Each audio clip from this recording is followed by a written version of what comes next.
Goblin Market by Christina Rossetti.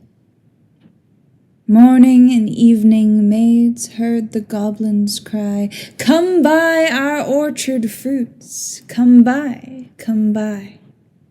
Apples and quinces, lemons and oranges, plump, unpecked cherries, melons and raspberries, bloom-down-cheeked peaches, swart-headed mulberries, wild free-born cranberries, crab-apples, dewberries, pineapples, blackberries, apricots, strawberries, all ripe together in summer weather. Morns that passed by, fair eves that fly, come buy, are grapes fresh from the vine, pomegranates full and fine, dates and sharp bullaces, rare pears and greengages, damsons and bilberries, taste them and try, currants and gooseberries, bright fire-like barberries, figs to fill your mouth, citrons from the south, sweet to tongue and sound to eye, come buy, come buy. Evening by evening, among the brookside rushes, Lara bowed her head to hear, Lizzie veiled her blushes. Crouching close together in the cooling weather, with clasping arms and cautioning lips, with tingling cheeks and fingertips. "Lie close," Lara said, pricking up her golden head. "We must not look at goblin men. We must not buy their fruits. Who knows upon what soil they fed their hungry, thirsty roots?" "Come buy," call the goblins, hobbling down the glen. "Oh," cried Lizzie, Lara, you should not peep at goblin men." Lizzie covered up her eyes, covered close, lest they should look. Lara reared her glossy head and whispered like the restless brook, look, Lizzie, look, Lizzie." Down the glen tramp little men. One hauls a basket, one bears a plate, one lugs a golden dish of many pounds weight. How fair the vine must grow, those grapes are so luscious. How warm the wind must blow through those fruit bushes. "No," said Lily, no, their offers should not charm us. Their evil gifts would harm us. She thrust a dimpled finger in each ear, shut eyes, and ran. Curious Lara chose to linger, wondering at each merchant man. One had a cat's face, one whisked a tail, one tramped at a rat's pace, one crawled like a snail, one like a wombat prowled obtuse and furry, one like a rattle tumbled hurry-scurry. She heard the voices, like voice of doves, cooing all together. They sounded kind and full of loves in the pleasant weather. Lara stretched her gleaming neck like a rush-embedded swan, like a lily from the beck, like moonlit poplar branch, like a vessel at the launch when its last restraint is gone. Backwards up the mossy glen turned and trooped the goblin men with their shrill repeated cry, "Come buy, come buy." When they reached where Lara was, they stood stock still upon the moss, leering at each other, brother with queer brother, signaling each other, brother with sly brother. One set his basket down, one reared his plate.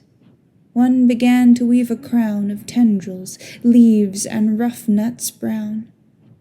Men sell not such in any town. One heaved the golden weight of dish and fruit to offer her. come buy, was still their cry. Lara stared, but did not stir, longed, but had no money. The whisk-tailed merchant bade her taste in tones as smooth as honey. The cat-faced purred. The rat-faced spoke a word of welcome, and the snail-paced even was heard. One parrot-voiced and jolly cried, "Pretty goblin!" Still for "Pretty Polly." One whistled like a bird. But sweet-toothed Lara spoke in haste, "Good folk, I have no coin. To take were to purloin, I have no copper in my purse. I have no silver either, and all my gold is on the furze that shakes in windy weather above the rusty heather." "You have much gold upon your head," they answered all together. "Buy from us with a golden curl." She clipped a precious golden lock.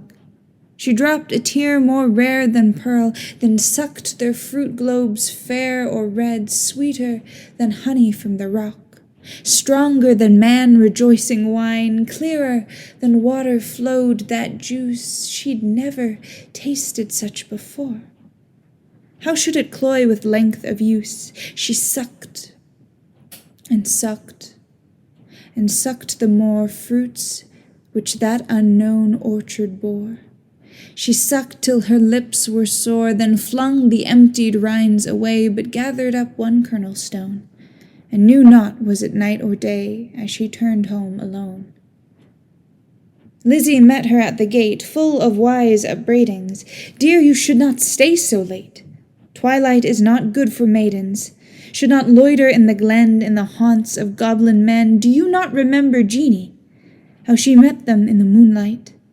Took their gifts both choice and many, ate their fruits, wore their flowers, plucked from bowers where summer ripens at all hours, but ever in the noonlight she pined, and pined away, sought them by day and night, found them no more, but dwindled and grew gray, then fell with the first snow. All to this day no grass will grow where she lies low.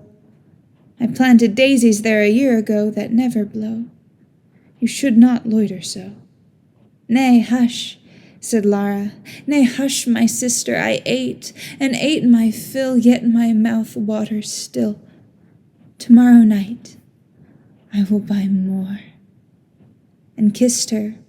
"Have done with sorrow, I'll bring you plums tomorrow, fresh on their mother twigs, cherries worth getting. You cannot think what figs my teeth have met in, what melons icy cold plied on a dish of gold, too huge for me to hold, what peaches with a velvet nap, pellucid grapes without one seed. Odorous indeed must be the mead whereon they grow, and pure the wave they drink, with lilies at the brink, and sugar-sweet their sap. Golden head by golden head, like two pigeons in one nest, folded in each other's wings.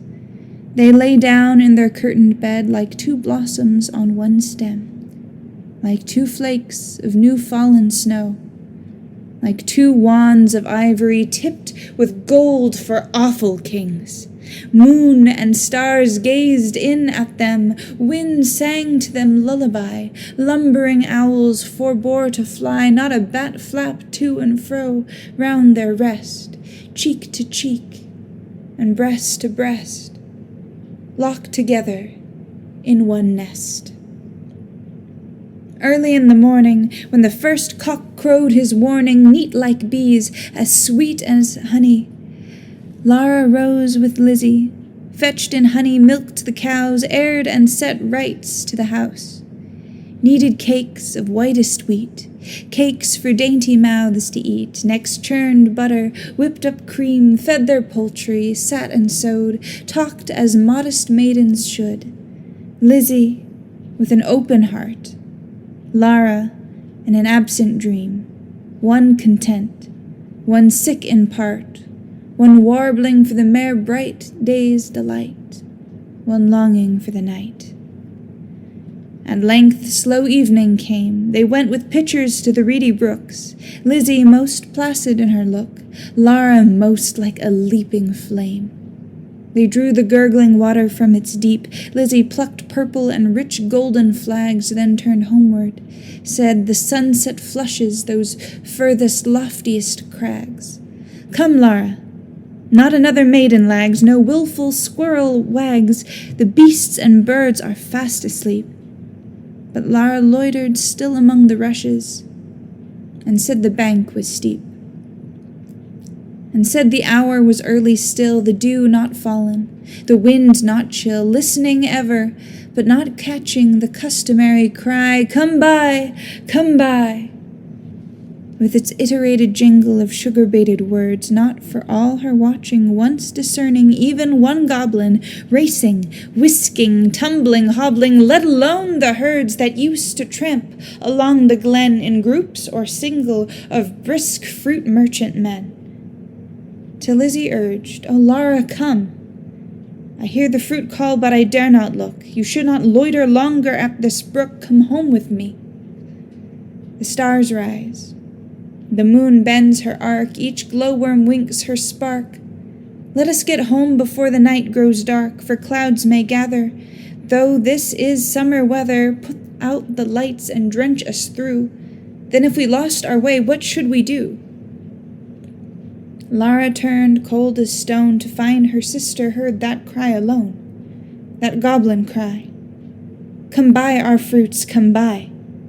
Must she then buy no more such dainty fruit? Must she no more such succulous pasture find? Gone deaf and blind, her tree of life drooped from the root. She said not one word in her heart's sore ache, but peering through the dimness, not discerning, trudged home, her pitcher dripping all the way.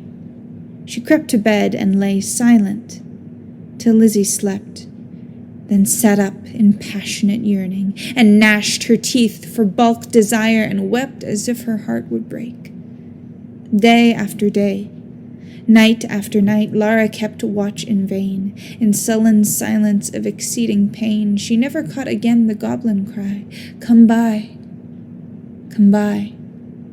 She never spied the goblin men hawking their fruits along the glen, but when the noon waxed bright, her hair grew thin and gray. She dwindled as the fair full moon doth turn to swift decay and burn her fire away. One day, remembering her kernel stone, she set it by a wall that faced the south, dewed it with tears, hoped for a root, watched for a waxing shoot, but there came none. It never saw the sun. It never felt the trickling moisture run, while with sunk eyes and faded mouth she dreamed of melons, as a traveler sees false waves in desert drought. With shade of leaf-crowned trees, and burns the thirstier in the sandful breeze, she no more swept the house, tended the fowls or cows, fetched honey, kneaded cakes of wheat, brought water from the brook, but sat down listless in the chimney nook and would not eat. Tender Lizzie could not bear to watch her sister's cankerous care, yet not to share night and morning caught the goblin's cry, "Come buy our orchard fruits, come buy, come buy." Beside the brook, along the glen, she heard the tramp of goblin men, the yoke and stir poor Lara could not hear, longed to buy fruit to comfort her, but feared to pay too dear. She thought of Jeanie in her grave, who should have been a bride, but who for joys brides hoped to have fell sick and died in her gay prime, in earliest winter time, with the first glazing rime, with the first snowfall of crisp winter time. Till Lara, dwindling, seeming knocking at death's door, then Lizzie weighed no more. Better and worse, but put a silver penny in her purse. Kissed Lara, crossed the heath with clumps of firs, at twilight halted by the brook, and for the first time in her life began to listen and look. Laughed every goblin when they spied her peeping, came towards her hobbling, flying, running, leaping, puffing and blowing, chuckling, clapping, crowing, clucking and gobbling, mopping and mowing, full of airs and graces, pulling wry faces, demure grimaces, cat-like and rat-like, rattle and wombat-like, snail-paced in a hurry, parrot-voiced and a whistler, helter-skelter, hurry-scurry, chattering like magpies, fluttering like pigeons, gliding like fishes, hugged her and kissed her, squeezed and caressed her, stretched up their dishes, panniers and plates. Look at our apples, russet and done, bob at our cherries, bite at our peaches, citrons and dates, grapes for the asking, pears red with basking out in the sun, plums on their twigs, pluck them and suck them, pomegranates, figs. Good folk, said Lizzie, mindful of Jeanie, give me much and many, held out her apron, tossed them her penny. Nay, take a seat with us, honour and eat with us, they answered, grinning, our feast is but beginning. Night yet is early, warm and dew pearly, wakeful and starry, such fruits as these no man can carry. Half their bloom would fly, half their dew would dry, half their flavour would pass by. Sit down and feast with us, be welcome guest with us, cheer you and rest with us. Thank you, said Lily, but one waits at home alone for me. So without further parleying, if you will not sell me any of your fruits, though much and many, give me back my silver penny I tossed you for a fee. They began to scratch their pates, no longer wagging, purring, but visibly demurring, grunting and snarling. One called her proud, cross-grained, uncivil. Their tones waxed loud, their looks were evil, lashing their tails. They trod and hustled her, elbowed and jostled her, clawed with their nails, barking, mewing, hissing, mocking, tore her gown and soiled her stocking, twitched her hair out by the roots, stamped upon her tender feet, held her hands and squeezed their fruits against her mouth to make her eat.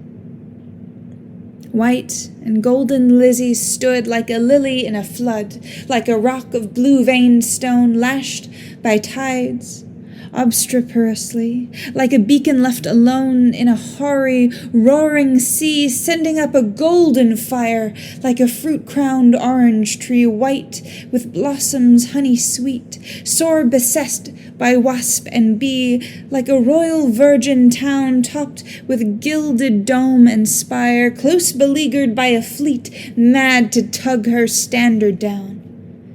One may lead a horse to water, 20 cannot make him drink.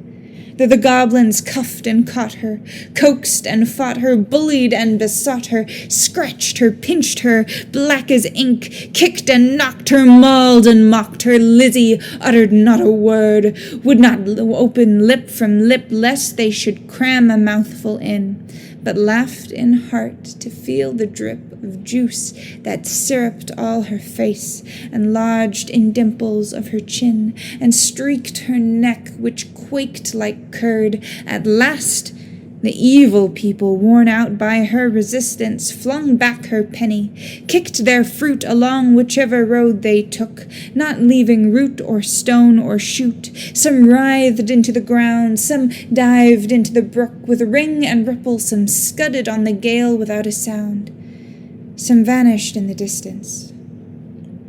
In a smart ache, tingle, Lizzie went her way, knew not it was night or day, sprang up the bank, tore through the furze, threaded copse and dingle, and heard her penny jingle bouncing in her purse. Its bounce was music to her ear. She ran and ran as if she feared some goblin man dogged her with gibe or curse, or something worse. But not one goblin scurried after, nor was she pricked by fear. The kind heart made her windy pace that urged her home, quite out of breath with haste and inward laughter.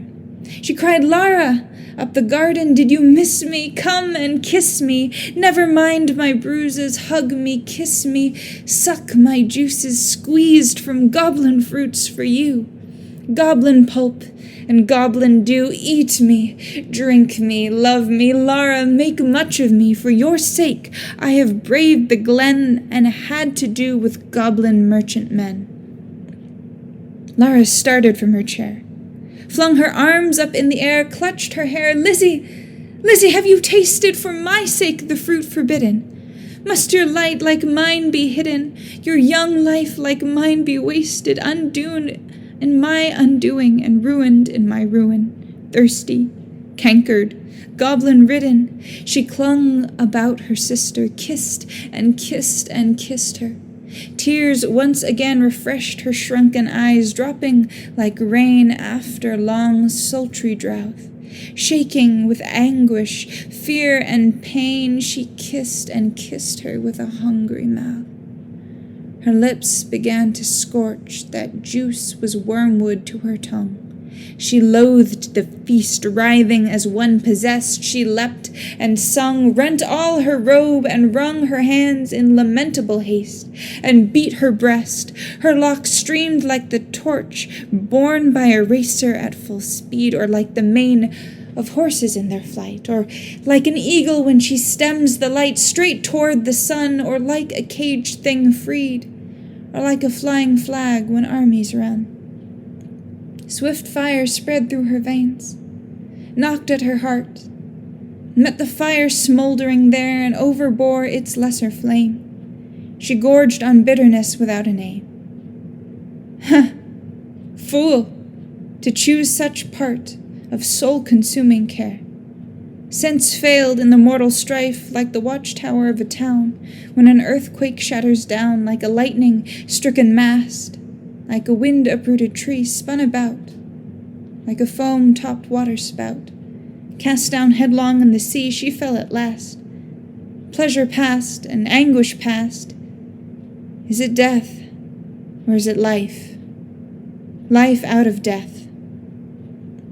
That night long Lizzie watched by her, counted her pulse's flagging stir, felt for her breath, held water to her lips and cooled her face with tears and fanning leaves. But when the first birds chirped about their eaves and early reapers plodded to the place of golden sheaves and dew-wet grass, bound in the morning wind so brisk to pass, and new buds with new day opened of cup-like lilies on the stream, Lara awoke as from a dream, laughed in the innocent old way, hugged Lizzie, but not twice or thrice. Her gleaming locks showed not one thread of gray. Her breath was sweet as May, and light danced in her eyes. Days, weeks, months, years afterwards, when both were wives with children of their own, their mother hearts beset with fears, their lives bound up in tender lives, Lara would call the little ones and tell them of her early prime. Those pleasant days long gone, of not returning time, would talk about the haunted glen, the wicked, quaint fruit merchant men, their fruits like honey to the throat, but poison in the blood. Men sell not such in any town. Would tell them how her sister stood in deadly peril to do her good, and win the fiery antidote, then joining hands to little hands would bid them cling together. For there is no friend like a sister, in calm or stormy weather, to cheer one on the tedious way, to fetch one if one goes astray, to lift one if one totters down, to strengthen whilst one stands.